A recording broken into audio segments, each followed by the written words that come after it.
I'm Bruce Apar, and you are watching Frank Talks with Bruce the Blog.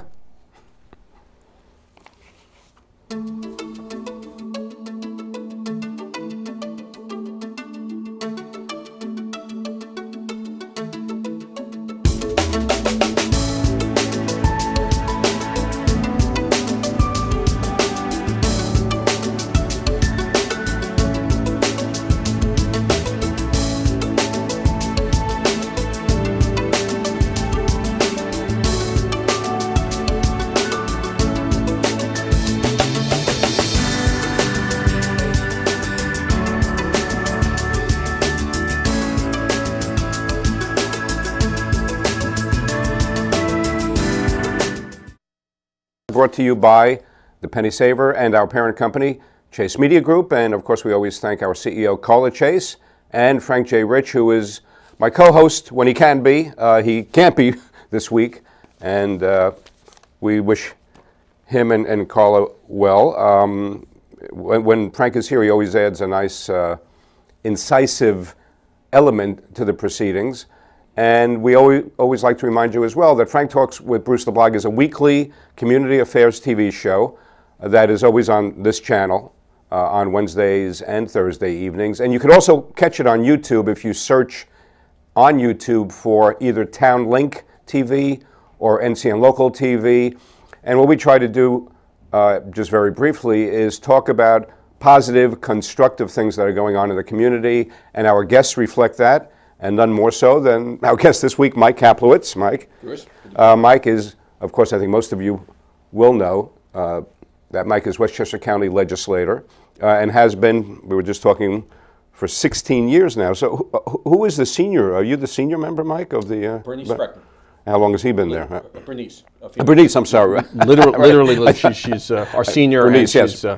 Right. About 2 or 4 years more. Longer, but we're the next class. We were the quarterback class of '88. Bill Ryan, Jim Maizano, Mike Kaplowitz. Right. So we're the next group. And maybe we could just start off by your telling everybody what impelled you at the beginning when you first ran to get involved. I mean, you're a financial planner, right? And you're an attorney. Yep. Yeah, right. What impelled you at the beginning to get involved and to stay involved all this time? Sure. What got me into it is the same thing that keeps me going every day, which is a public service and the opportunity from a policy standpoint to make things better. Right. To get involved in the issues that are, in this case, important to Yorktown, Somers, and Newcastle directly, but Westchester County and the whole region. Right. And it's kind of like Doritos. Don't worry, we'll make more. Each day, don't worry, there'll be another intractable problem that'll come along. Right. And I without question, know that as the years go on, the issues will change, but there'll always be these tough issues. Right. That if I'm sitting at home, all I get to do is throw my Nerf ball or my slipper against the TV. Right. Now I get to actually, the proverbial roll up your sleeves, go down to White Plains at the county legislature and do something about it. Right. And I like that. Right. I feel participatory, and I get to meet some great people and work with good community people and try to bring some good solutions to some real problems. Right. So, well, as you're saying, as with anything else, there are moments that, of course, will be frustrating. But on the whole, I'm sure, since you've been there that long, it's gratifying, right? Well, it's after it took 10 years from when I looked out a tiny little window on a jetliner at 30,000 feet over some ball fields in the Midwest when I was heading out west with my kids and wife years ago, and said, I want to get one of those cloverleaf ball fields for Yorktown. Right. Yeah. And it took 10 years from that etymology to Right. going to Andy Spano at the time, to working with county legislators and county executives and supervisors and townspeople and getting the money and highway superintendents and just working. And for the ribbon to be cut 10 years later, it was darn frustrating during, but it's been real rewarding ever since that the kids are out there playing. When you're trying to deal with sewage and how do you protect the environment of people, their drinking water, but also work with critical infrastructure. And for 14 years, it's still a work in progress. Right. Even yesterday had a meeting on how do we protect people's quality of life, their pocketbooks, and yet the environment and their drinking water. and to continue to debate that issue and to work that issue, you need to recognize that government, I guess to some extent like life, is a sprint and a marathon. Right. The yes, sprint, right, things you get done today, right. and the marathon are things that you, like Confucius, you put one foot in front of the other and you start walking to China. Right. And that's what makes it fun, because you constantly veer back and forth between the issues that you can solve today and those that if you give up, they're going to end. But right. if you don't give up, something good is going to come. Yep. Or as a former boss of mine used to say, along the same lines, when you're shooting for a certain kind of a goal and you have to be patient and methodical. So his line was, it's not an event, it's a process. It's the same type of thing, right? Now you're referring, of course, Mike, to Legacy Fields that you masterminded, originated in Yorktown. But I also recall that there's a county program, right, called the Legacy, wasn't it? Which called Legacy? Andy right. and Andy Spano, yeah, right. actually conceived. Right. What's neat is through the years, which is fine, pride of authorship, but right. it was the same program where I was chairman of the Environment Committee at the time and a member of the budget, and I recognized that year after year we were investing in open space on the one hand, and on the other hand, communities were saying we need ball fields, we need a little bit more than just open fields. Can you do something for us? And so, working with Andy, we married the two concepts and said the county will get the open space, we'll make the investment, but we'll also do some of these passive investments, skate parks, ball fields, walking trails, and whatever we need to do. And we were putting in as much as $10 million a year out of your money, our money, throughout the county to invest in what became this legacy program. And again, it manifested itself in Yorktown through the ball fields. It was a legacy program that manifested itself in Somers through our $4.2 million contribution towards a then $20 million investment in the 654-acre what was Eagle River, now called the Anglefly Preserve, which is in the center of town. It's a 1 square mile. It was the largest undeveloped parcel at the time. It's now protected, and so it helps drinking water, open space. It keeps the number of kids in school down. It has less impervious surface, less cars, less activity, and just wonderful walking trails and a wonderful quality of life. And it's the last trout spawning river, the Anglefly, left in Westchester County. And so to continue to have that, how many miles from Times Square, is pretty impressive. 45. And that was our investment. And once the bond is paid off forevermore, that's going to be a protected, treasured asset of us here, as it is now, of course, in Westchester County. So to be able to put your fingerprint on it, it's been a brilliant 16 years. It's been fun.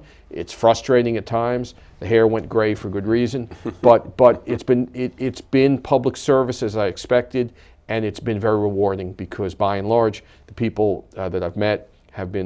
We've had a nice working relationship, made some good friends, and the issues keep coming, and I'm still challenged by what keeps coming. Right, and it seems to be rewarding for your constituency because you keep getting reelected. So, and we should mention that you do represent your district, District number 4 represents Somers, Yorktown, Newcastle. Correct. Right?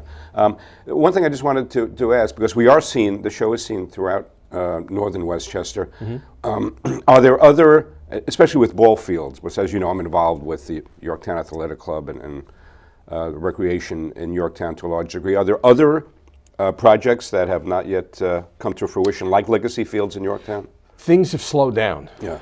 What happened? Two things happened. The county executive that was elected had a slightly different focus, and at the same time the economy frankly fell apart. Right. And so he's been struggling more, and he could tell you directly, but he's been struggling more to just try to keep the the expenditures and the revenues in line, and the ability to invest in these kind of projects has taken certainly a big backseat at this particular point. And then again, the economy is so bad that we really need to do things like housing and shelter and food and welfare and public safety, the infrastructure, and then our infrastructure. And so we don't have the ability, kind of like a business or a family, to make that additional investment at this point. So no, there aren't a lot of those projects. I don't think there are any of those projects left. But what we do have as a legacy of the legacy are a number of these investment projects throughout the county, and we do have 18,000 acres of open space of county parkland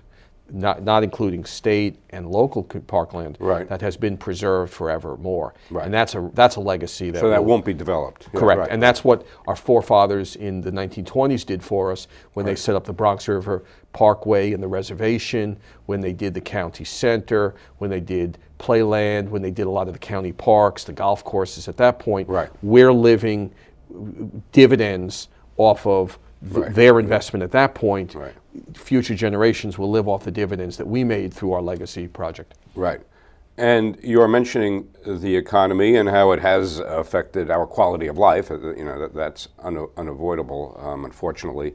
Is a natural segue to talk about the county budget and your very instrumental, game-changing role in the county budget, along with your colleague Virginia Perez of Yonkers, right? Yes. And you and Legislator Perez have been in the news quite a lot and very prominently of late because you basically joined forces, in effect, in voting for the budget with the Republican minority and created a majority. And what did you call it when we were talking before? It's a new working majority of 9 legislators. 9 versus 8. Correct. Right, versus 7. Correct. But there's 10 Democrats and 7 Republicans, and now it's shifted in terms of the voting.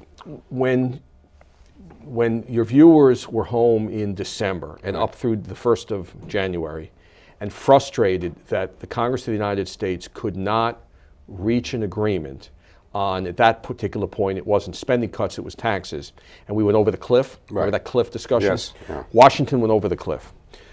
I was not going to allow White Plains to go over the cliff. Right.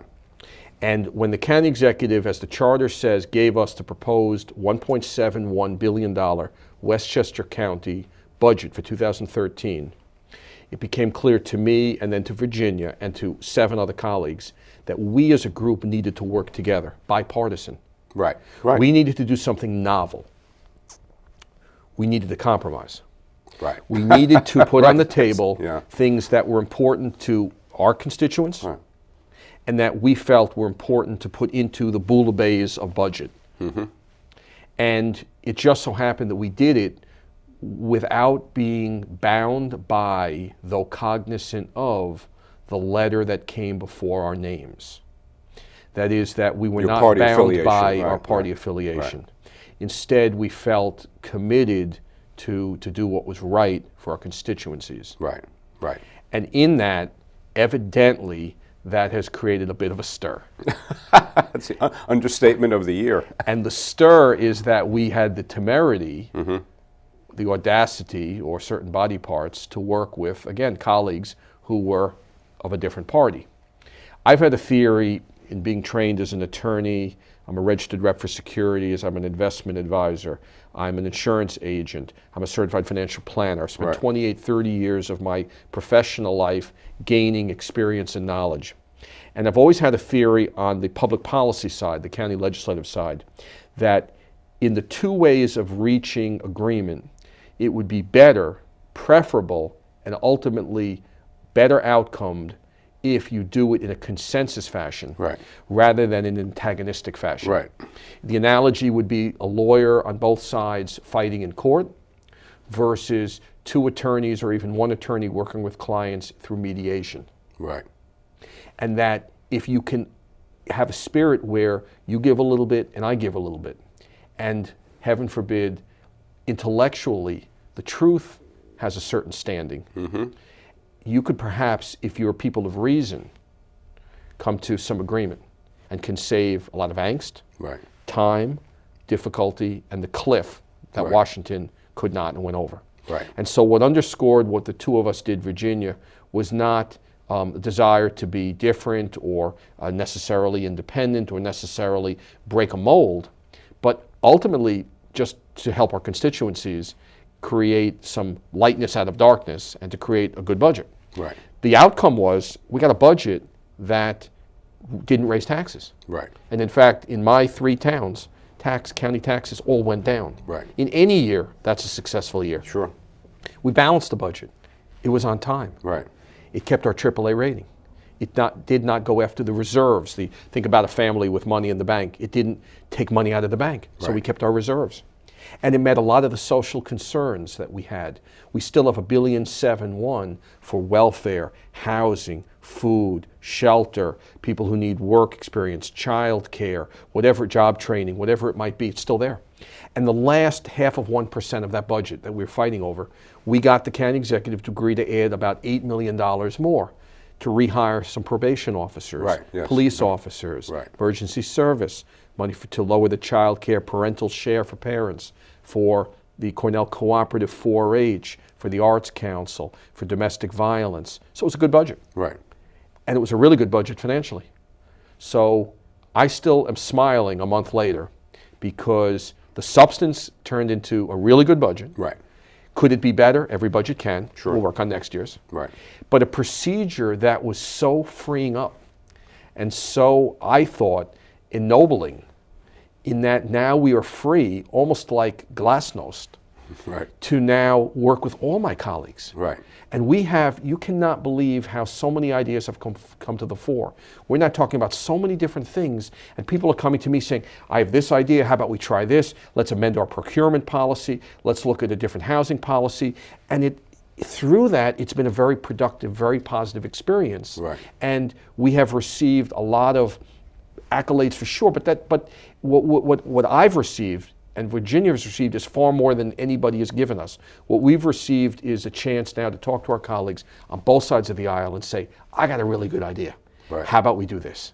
And through that, you can imagine how excited we are, because we're now, it's almost like kids in a candy store, we're now legislators who can legislate. Right. We can now really pass some good public policy.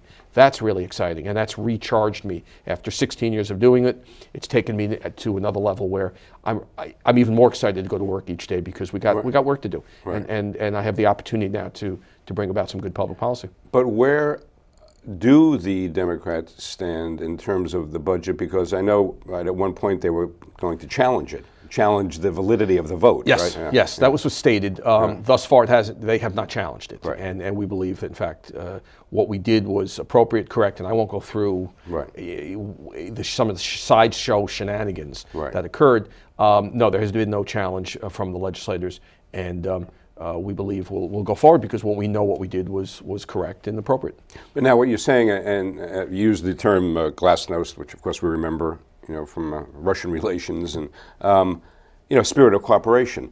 But there's another term that comes to mind in the same lexicon, détente. I mean, would you really say there's détente between you with Virginia and the Democrats? I mean, well, in terms of a peaceful coexistence? Here's the best way to put it. Right. Hamilton Fish, the congressman's wife, taught me, and I was in a room where she was talking to a few of us, and she said, politics is where you work like heck, fight like heck, knock down your opponent and beat them, and then you pick them up. And then you're right. You pick them up, like the because football players do after a tackle. You never know when you're going to need them. Right, right. There's 17 of us.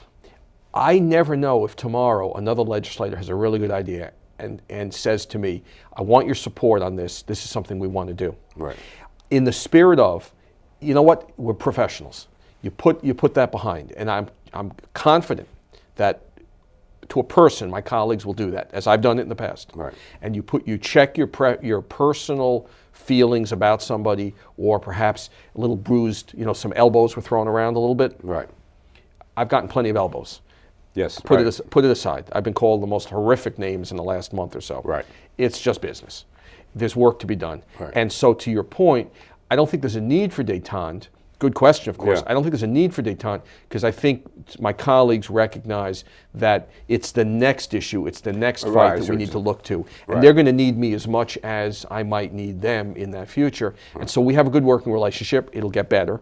And we have a lot of issues that we're working on, things like playland, local development corporations. We have a lot of economic activity that we're trying to spur in the county. And so, no, I think we'll be fine. And I'll be able to, and they'll be continuing to discharge their duties, despite what might have happened in December of 2012. Right. So it sounds like what you're saying, legislator Kaplowitz, is that each issue is self-contained, basically, right? As you get to it, then you have to deal with the dynamics and the personalities. That's right. And That's that right. issue. That's right. And there's an issue of Ferncliff, for example, versus Westchester Community College housing, or West Help housing on the Westchester Community College campus. And if people are following that, that's a perfect example to that point where now people are lining up in a different configuration. The molecules are lining up differently because now it's based on maybe geography, right, or it's based on particular interest. We're trying to protect Ferncliff. We're trying to protect affordable housing. That's an issue that's dusting up. Right. Local Development Corp, Playland. The Playland issue is very big. What is Playland going to look like for the next 86 years? Right. And the legislator from Rye might have a different interest than the legislator from Peekskill, for example. Right. Just because of geography or economic interest or whatever. And that wouldn't necessarily be on political grounds either. Right. So what right. Virginia and I did was, again, and why Glasnost for Russian, the openness, and why it's valuable and important. What happened here is that we can now talk to colleagues, and I'll take a little then modicum of credit for that. We now can talk to colleagues, heaven forbid, even on the other side of the aisle. Right. Wow, and that was something that right. you weren't really. Think about Ronald Reagan and Tip O'Neill. Yes, the right. two of them had a lot of accomplishments. The biggest one was probably the Social Security fix at the time, right. which at least for 30 years worked. We have to do it again, as it turns out. But they were able to go out at night and have a drink. They were able right. to socialize. They were able to be friends and colleagues. But during the day, they were able to fight with sharp elbows over issues. Right. And that's the best of being a legislator. And I think we're getting to that position here. And that's not a bad thing. That's a very good thing. Right. And then I think another big example is Ted Kennedy working with John McCain and other Republican legislators. Correct. Yeah. Correct. Crossing the aisle. Yeah. The same type of thing. Yeah. Before we talk about Playland and a couple of other things, I just want to touch on this, and then we'll move on. But just sort of closing the chapter on that, that part is, this is an election year for you, and behind the scenes, of course, there are people, not the elected legislators that you're talking about, but there are other people who, and you've been excoriated by some of those Democratic operatives. What are your thoughts on how that might affect your election? I mean, I'm not going to be coy about it. Mark Oxman, who is very influential in the Westchester County Democratic Party. I mean, I'm not sure. Does he still have the chairman title? It doesn't. Okay. Yeah. But he's very influential in it, whether he has the title or not. I mean, what are your thoughts about how that could affect your campaign? Mark has been a friend for many years, and what Mark had written about me was from the heart, and he was frustrated. Mark and I have mended fences, and you move on. And that's the classic example. Okay, right. Mark said what he felt he had to say, and I respect it. I don't agree with what he said, but he had the right to say it, and I did not publicly challenge both his right and the substance of what he said. I did it in a slightly different fashion. But with that said, we moved on. There's no question that there are certain vested interests upset with what we did, right. either because of the substance of the budget or the procedure in which it was brought about. Right. They have the right, and they'll take it as they go. The reaction I've gotten in the short term is 99.79% positive, overwhelmingly positive, right. which that made sense. I would have done that. You kept our taxes to zero and actually cut taxes and integrity, and you put some social spending in, right. and you did it bipartisan, independent. That sounds good to me. Right. Others have a different point of view. There'll be an election. Maybe there'll be a primary. I don't think so. There'll be a general election. And once again, the voters will decide whether right. They want me as their representative. Right. Case closed. And so to Mark and to others, you move on. I'm a professional and right. not deterred by it. Yeah. So let's talk about Playland, which is a very high-profile recreation destination in the region, not just Westchester County. And now it's I don't know if we'd say it's being taken over, really, but there is an operating agreement, right, with a new right. developers. And so, what are the plans there for Playland? Right. It's also, just to add to what you said, it's also a huge economic engine right. in the area, too. Think of tourism and think of economic activity. And working with Andy Spano, the previous county executive years ago, about 3-4 years ago, actually at this point, I guess 4 or 5 years ago, I had asked, and we helped engage in a study that showed that Playland is worth a little over $27 million a year of economic activity to the area.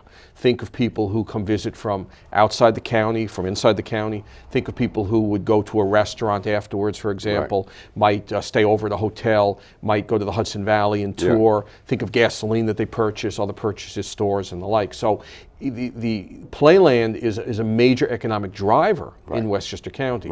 As many as 500 to 700,000 people a year go to Playland. They go for different purposes. Some go for amusement park. Currently, their pool. They might stroll on the boardwalk, which isn't there right now because Hurricane Sandy blew it out, but we're working to fix it. And so the county exec, to his credit, said, however, that I'm looking outside the box, and the model that the county owns and runs and operates Playland as primarily an amusement park, losing approximately, this year it was $2.2 million of what's called tax levy loss, is not something that we can afford to do. That we should not be in the amusement park business. We are the only municipally owned amusement park in the country. I mean, we have the county legislators. We don't need to be in there. There you go. Amusement park. Sorry. Okay. No problem. I meant to say the Board of Legislators. That's right. We'll cut that part out. Don't worry about it. But in the 1920s, the then leaders said, we're going to build Playland. So here it is, and we have a legacy, and it's a wonderful legacy. By the way, each year, hundreds of kids have summer jobs. That so work at Playland. A lot of people got started at Playland. And we pay about $2.2 million a year in what are called hourly wages. By the way, roughly equivalent, exactly equivalent to the loss. So what's interesting is that's money that kids are earning that are then paying tax on that money, going back into their communities and spending those dollars, maybe for college as an investment, maybe day-to-day, whatever. But be that as it may. County executive said there must be a better way to do it, and he solicited requests for proposals, and he has selected a particular group that is supposed to manage Playland for the next 10 years. And in managing Playland, they have created a nonprofit sitting on top, and they have created silos of for-profit entities. They brought in the fellow Dan Biederman, who from Newcastle, Chappaqua, was the person behind the Bryant Park revitalization, behind a lot of Tivoli Gardens, the New York Public Library, and a lot of other areas. Very successful. And he is helping consult and work this through. And there are going to be a number of, whether it's an amusement end, an aqua end, there's going to be a field house, an ice casino that will be refurbished, an open central park, and this group will hopefully for the next 10 years manage Playland. What our goal as a legislature is to make sure that they do it as fiscally sound as possible. That each of these for-profit entities stand behind each other, so one prop of Playland doesn't fall out, and we lose the amusement park, which is the historical end, and wind up simply with a field house or an open Central Park lawn, which would be great, but it doesn't give us the full experience. And the other thing is to make sure things like security and liability and safety are protected. But with that, and we're pouring and mixing as we talk, cement in this process, Playland, probably starting in 2014, will look very different than it will through the end of 2013. And hopefully people will continue to go there. Families, Kiddieland will be there. Most of the rides will be there, though there'll be about a 30% reduction in some of the rides. But there'll be an enhanced aqua park, the boardwalk, the beach, restaurants, and things like that. So it's an experiment. Let's see where it goes. But it's something that, as we speak, the Board of Legislators is kicking the tires on. And again, that group of 17 legislators are looking at this. And the good news is we're doing our job. We're looking at it not as Republicans or Democrats, but we're looking at it as, from our district perspective and our experience and our knowledge, what's the best thing for Playland. Yeah, that's great. Well, actually, we've run out of time. As always, Mike, you've been very informative, really, and very interesting. And our guest has been Westchester County Legislator Michael Kaplowitz, representing District 4. And good luck, thank you, going forward. Thank you. And thank you for watching Frank Talks with Bruce the Blog. And remember, when Bruce the Blog listens, people talk. Okay. Yes, there you go.